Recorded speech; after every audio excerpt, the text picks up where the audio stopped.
नमस्कार, मी सुषमा फडके, कोचरेकर मास्टर या चॅनलमध्ये आपलं मनपूर्वक स्वागत. आज आपण काळाचा वापर कुठे आणि कसा करायचा या संदर्भात काही गोष्टी शिकणार आहोत. मी एक नियम वाचून दाखवते. भूतकाळातील दोन क्रिया, भूतकाळ आपल्या सर्वांना माहिती आहे, घडलेली गोष्ट.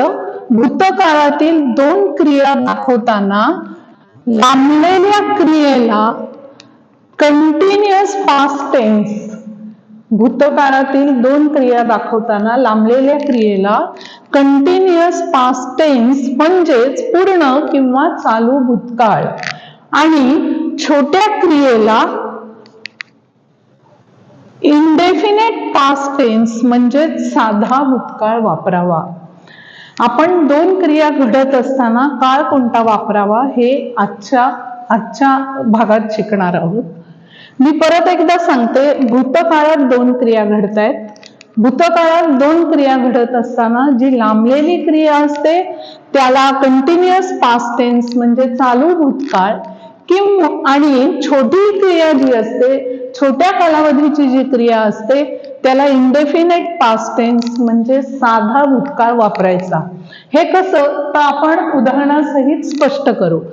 पहिलं वाक्य असं आहे, I was reading when the phone rang.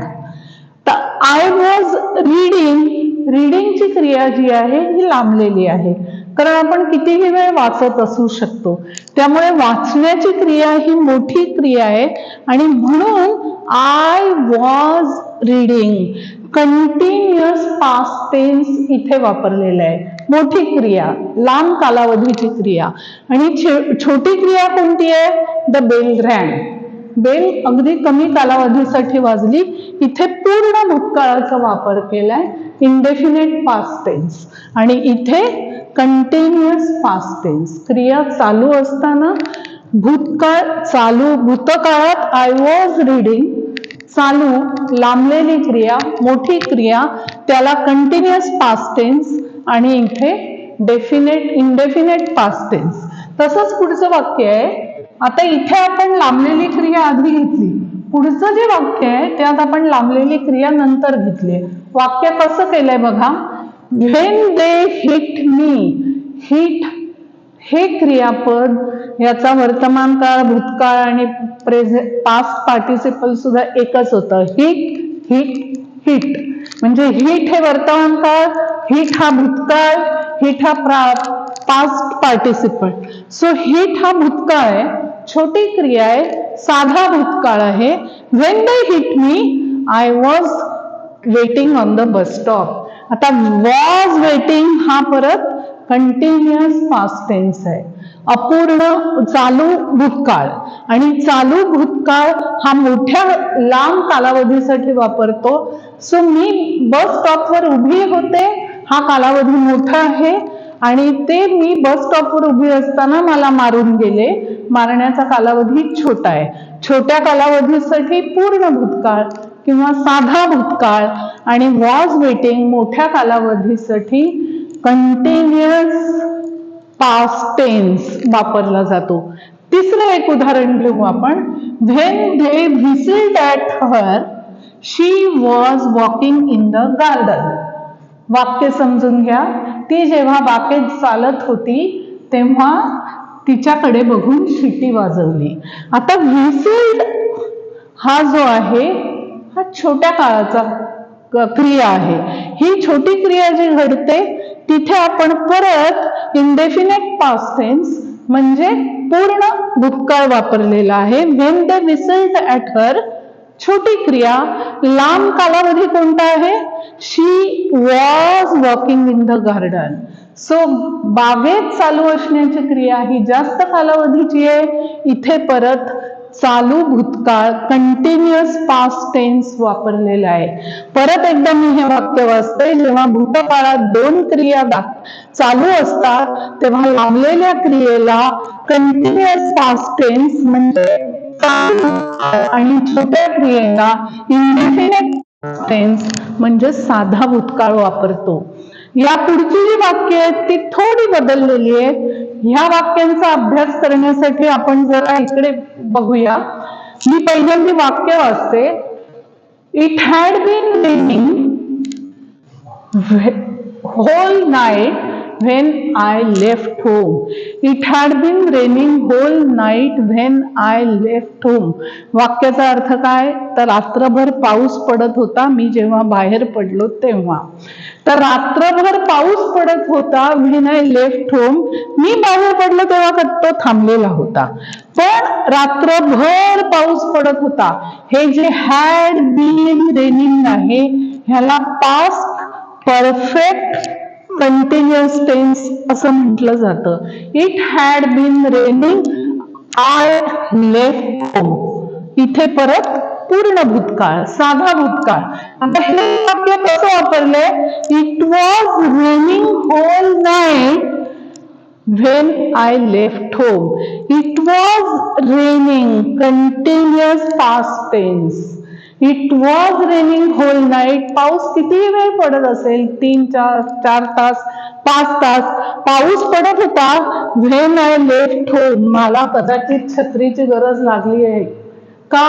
It was raining, थांबलेला नाही.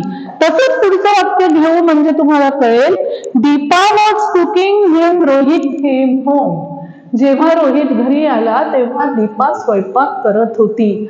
स्वयंपाक करण्याची क्रिया पूर्ण झाली का? नाही. दीपा वॉज कुकिंग हा प्रेझेंट पास्ट कंटिन्युअस टेन्स आहे. पास्ट कंटिन्युअस टेन्स म्हणजे चालू भूतकाळ.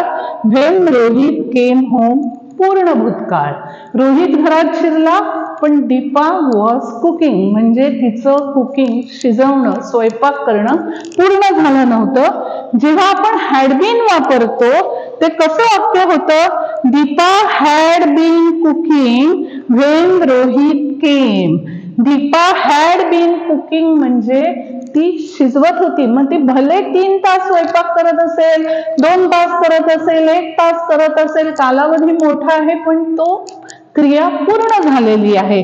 Past perfect continuous tense. ती स्वयंपाक करत होती. पण ती स्वयंपाक करत होती व्हेन रोहित केम होम. तिचा स्वयंपाक पूर्ण झालेला होता जेव्हा रोहित घरात शिरला. सो हॅड बीन जेव्हा वापरतो पास्ट परफेक्ट कंटिन्युअस टेन्स तेव्हा ती क्रिया पूर्ण झालेली असते आणि नंतर रोहित आला. अजून एक वाक्य आता मी तुम्हाला शिकवते आणि समजा मी शिकवत असताना बेल वाजली तर ते वाक्य कसं? While teacher had been teaching when the bell rang. आता इथे परत हॅड बीन टीचिंग म्हणजे teacher had been past perfect continuous tense when the bell rang. टीचरचं टीचिंग करणं पूर्ण झालंय का? तुम्ही मला सांगा. पुढचं वाक्य the teacher was teaching when the bell rang. इथे परत पास्ट टेन्स पूर्ण भूतकाळ आणि इथे पास्ट कंटिन्युअस टेन्स. पण इथे पास्ट परफेक्ट कंटिन्युअस टेन्स. आता जसं मी हे वाक्य सांगितलं की when Deepa was cooking when Rohit came home तेव्हा तिचं कुकिंग पूर्ण झालेलं नव्हतं. पण Deepa had been cooking when Rohit came. तिचं कुकिंग करणं, स्वयंपाक करणं पूर्ण झालेलं होतं. तसंच जेव्हा हॅड बीन वापरलं, the teacher had been teaching. मी शिकवत होते. कितीही वेळ शिकवत होते? 3 तास शिकवत होते, 1 तास शिकवत होते, 2 तास शिकवत होते. व्हेन द बेल रँग जेव्हा बेल वाजली तेव्हा माझं टीचिंग पूर्ण झालेलं होतं. Past perfect continuous tense. तर मंडळी मी तुम्हाला सांगत होते जेव्हा पास्ट परफेक्ट कंटिन्युअस टेन्स चालू असतो तेव्हा ती क्रिया पूर्ण झालेली असते.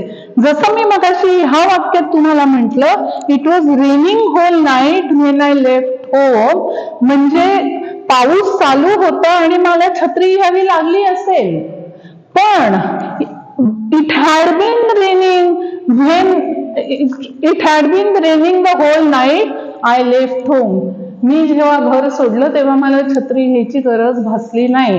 रस्ते ओले होते, पाऊस पडत होता, रस्त्यावर पाणी साठलं असेल. तसंच कुकिंग जेव्हा when Deepa was cooking when Rohit came हो, त्यावेळेला रोहित आल्यानंतर ते जेवायला बसू शकतात का? तर नाही, बिकॉज शी वॉज कुकिंग.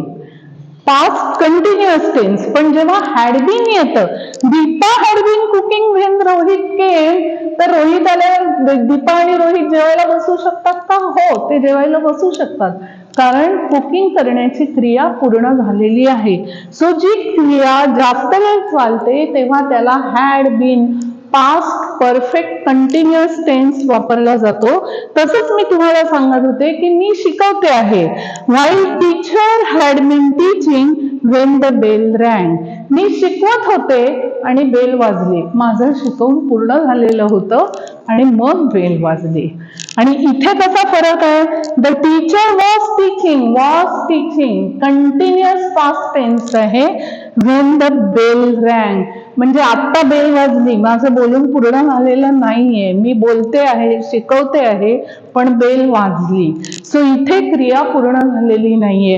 हा जो फरक आहे तो हॅड बीन म्हणजे पास्ट प्रेझेंट कंटिन्युअस, इथे जो आहे पूर्ण भूतकाळ, बेल रँग पूर्ण भूतकाळ, इथे teacher was teaching present past continuous past tense, the bell rang पूर्ण भूतकाळ.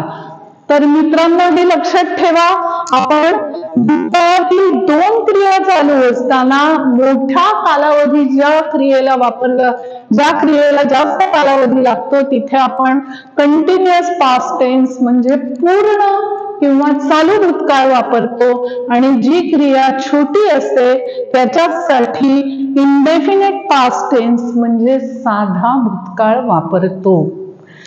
मित्रांनो मला वाटतं आपल्याला हे कळलं असेल. अशीच काही वाक्य मी तुम्हाला आजवर सांगत आले, त्याप्रमाणे तुम्ही तयार करा. तुम्ही स्वतः तयार केलं की तुम्हाला लवकर कळेल आम्ही काय सांगतो ते तुम्हाला कळलं असं मी समजते. अच्छा.